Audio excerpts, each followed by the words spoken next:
Bienvenue à tous. Vous êtes sur Dash News et vous faites bien. Mesdames, Messieurs, je suis ravie de vous retrouver pour cette édition de l'information. Les titres du journal. En Somalie, la confusion demeure au lendemain du report du démarrage des élections prévues ce dimanche. Le pays reporte les sénatoriales et présidentielles, pourtant prévues le 10 octobre prochain. Explication dans ce journal.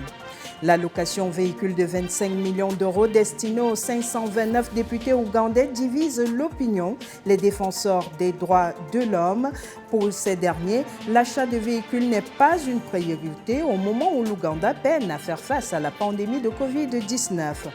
Entrée en matière plutôt réussie pour le boxeur camerounais Albert Aïssi Menge aux Jeux Olympiques de Tokyo. Retour dans ce journal sur sa victoire face à l'Eswatinienne Lamini Tabiso.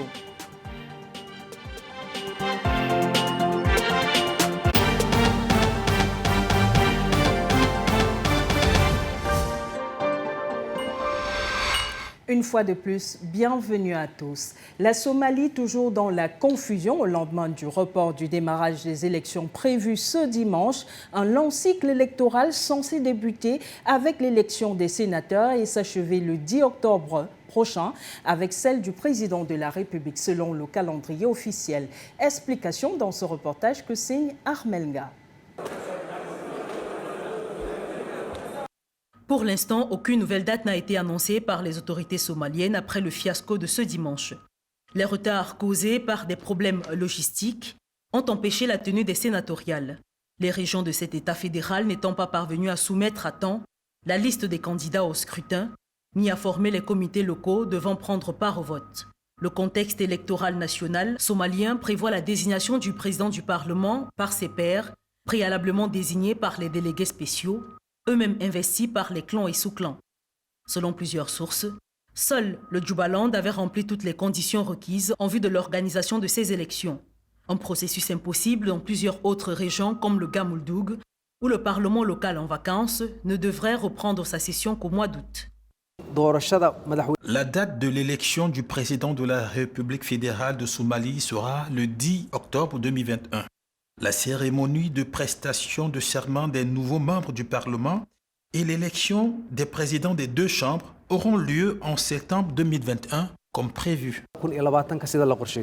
En avril, la prolongation pour 2 ans du mandat du président Mohamed Abdullahi Mohamed, qui avait expiré le 8 février, avait provoqué de violents affrontements à Mogadiscio, menaçant le fragile équilibre de ce pays meurtri par la guerre civile. Le président tunisien lève la suspension des travaux du Parlement et le limogeage, autant pour moi, d'Hichem Mechichi, le chef du gouvernement, à la suite des manifestations contre les dirigeants du pays. Une décision saluée par les protestataires pour qui ces réformes sont une avancée vers la démocratie et la résolution de la crise sociale. Armelga. Une manifestation de soutien au président tunisien. Des centaines de personnes se sont rassemblées dimanche soir dans les rues de Tunis pour saluer la décision de Kais Saïed, limogeage du Premier ministre, gel des travaux du Parlement pour 30 jours. Le chef de l'État s'est également octroyé les pouvoirs exécutifs, des décisions prises à la suite d'une journée de manifestation en dépit d'un couvre-feu et d'un important déploiement policier pour limiter les déplacements. Première décision, le gel des fonctions du Parlement. La Constitution ne permet pas sa dissolution, mais elle permet le gel de ses activités. Deuxième décision, la levée de l'immunité parlementaire de tous les députés. Troisième décision, le président de la République se chargera du pouvoir exécutif, avec l'aide du gouvernement qui sera dirigé par un nouveau chef désigné par le président de la République. La frustration des citoyens est exacerbée par les conflits entre partis au Parlement et le bras de fer entre le chef du Parlement et le président Saïed qui paralyse les pouvoirs publics, selon le chef du parti Ennahda. Beaucoup reprochent aussi au gouvernement son manque d'anticipation et de coordination face à la crise sanitaire, laissant la Tunisie à court d'oxygène. Avec ses près de 18 000 morts pour 12 millions d'habitants, le pays a l'un des pires taux de mortalité officiels au monde dans cette pandémie. Cap sur l'Ouganda et on en vient à cette allocation véhicule controversée, 25 millions d'euros pour 529 députés, enveloppe allouée aux membres du Parlement ougandais pour l'achat de véhicules. Une dotation sérieusement critiquée alors que le pays fait face à la pandémie de Covid-19 et peine à gérer cette crise sanitaire. Plus de détails dans cet élément que signe Serge Bertrand ici. Les 529 députés ougandais ont reçu chacun une dotation de 48 000 euros pour l'acquisition d'un véhicule. Selon le porte-parole du gouvernement Ofono Opondo, cette décision est une tradition de longue date. Pour lui, les députés avaient droit au transport. La décision n'est pas du goût des organisations de défense des droits de l'homme. Pour elle est inopportune du fait de la présence dans le pays de la pandémie de Covid-19. La priorité est, selon ces dernières, l'immunisation des populations par la réalisation des tests de dépistage et du traitement des malades. Il s'agit d'une substitution des priorités qui privilégie le confort des leaders politiques au détriment de la santé des populations. L'Ouganda est habitué à ce type de décision. En 2018 déjà, une mesure similaire avait été adoptée suscitant une manifestation générale au siège du Parlement.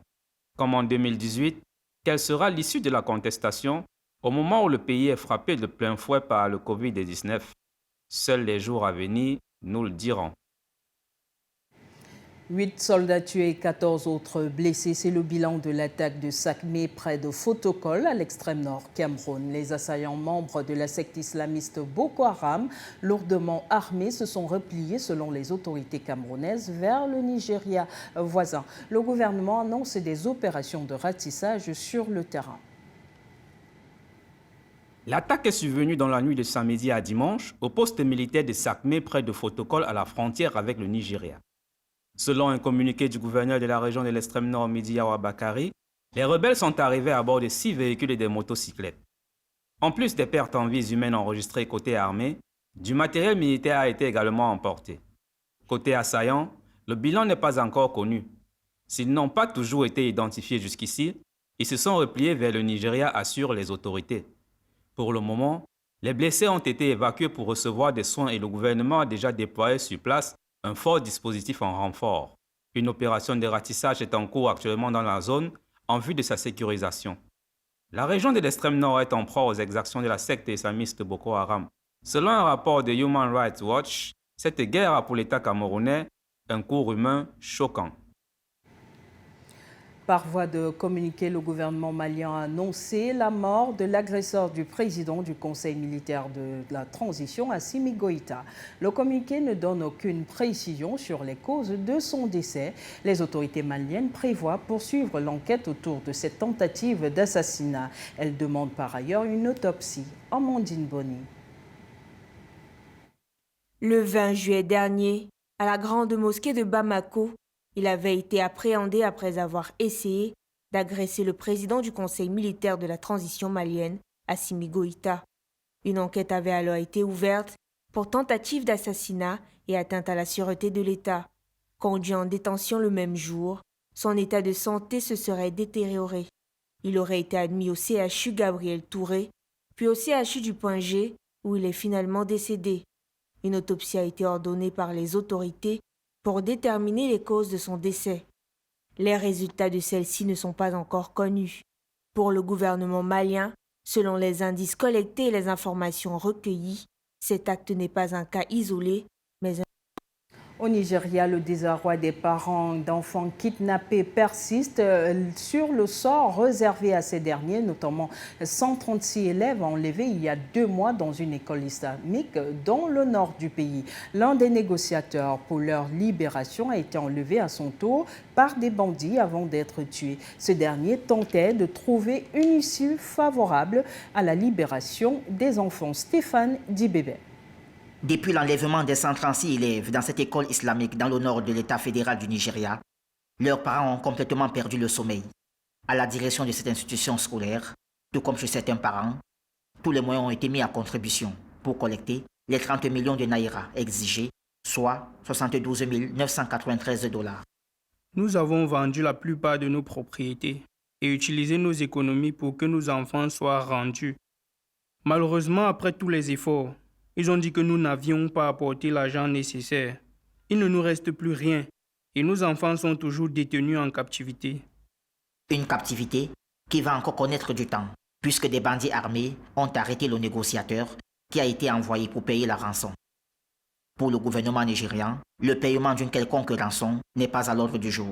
Le président Muhammadu Buhari a d'ailleurs ordonné aux forces de sécurité de rechercher ses élèves captifs. Selon les Nations Unies, au moins 950 élèves ont été enlevés par des hommes armés depuis le mois de décembre dernier au Nigeria. Et tout naturellement, on aborde notre casquette écolo dans ce journal. La journée internationale pour la conservation de la mangrove. C'est aujourd'hui, ces écosystèmes extraordinaires contribuent au bien-être, à la sécurité alimentaire et à la protection des communautés côtières. Malgré tous ces bienfaits, la mangrove s'avère aujourd'hui menacée selon les experts. Audrey Molingui. La mangrove. Cet écosystème rare et spectaculaire, aux bienfaits qu'on ne décrit plus, se situe aujourd'hui parmi les écosystèmes les plus menacés, du fait de la croissance de la population en zone côtière. La déforestation, la conversion de terrains pour l'élevage, la production de riz ou de sel ainsi que l'aquaculture commerciale constituent également une menace pour cette formation végétale. La Journée internationale pour la conservation de l'écosystème de la mangrove, proclamée par la Conférence générale de l'UNESCO en 2015, se célèbre chaque 26 juillet. Elle vise à sensibiliser quant à l'importance des écosystèmes de mangrove en tant qu'écosystème unique, spécial et vulnérable. Promouvoir des solutions pour leur gestion durable, leur conservation et leur utilisation. Les observateurs s'accordent tous. La mangrove est un trésor de biodiversité qui se doit d'être protégé.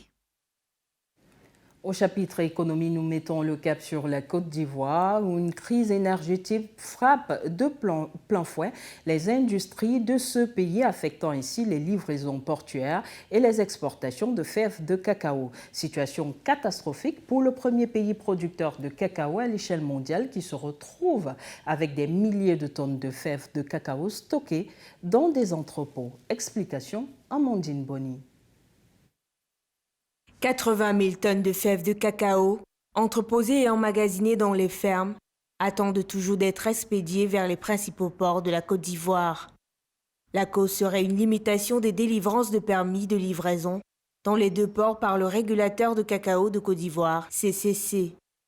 Les arrivées de cacao dans les deux ports du pays ont ralenti d'environ 14 000 tonnes la semaine dernière, contre 26 000 tonnes à la fin du mois de juin. Le directeur d'une coopérative de cacao basée à Soubré, dans le cœur de la ceinture cacaoyère du pays, affirme qu'il n'a pu effectuer de livraison par défaut de permis. Le système CCC rejetterait les demandes après quelques jours. De leur côté, les exportateurs déclarent que le régulateur exige qu'ils ne prennent que les fèves prêtes à embarquer à cause du manque d'espace de stockage. Selon les sources officielles au sein du Conseil du cacao et du café de la Côte d'Ivoire, ces directives font suite aux problèmes de distribution d'électricité qui impactent la capacité de broiement et de traitement du cacao dans le pays.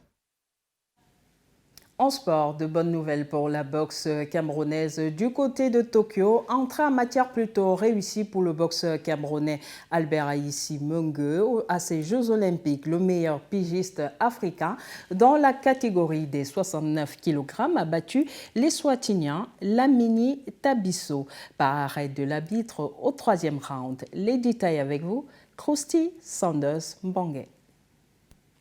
Belle entrée en matière du boxeur camerounais Albert Aïssi Mengue aux Jeux Olympiques de Tokyo. Le meilleur pugiliste africain dans la catégorie des 69 kg a réussi son entrée en compétition en battant à l'étape des 16e de finale l'Esquatinien Damini Tabiso par arrêt de l'arbitre au 3e round. Le boxeur est le premier sur les 12 athlètes de la Team Cameroun à défendre les couleurs des Lions indomptables et par cette victoire, il a donné le la. Albert Aïssi Mengue, 22 ans, est donc qualifié pour les 8e de finale. Au prochain tour, mardi plus exactement, il rencontrera l'Irlandais Hayden Wash. Un combat qui s'annonce très relevé en perspective. Voilà, c'est tout pour cette édition de l'actualité préparée pour vous par la rédaction de Dash News. L'information continue sur votre chaîne.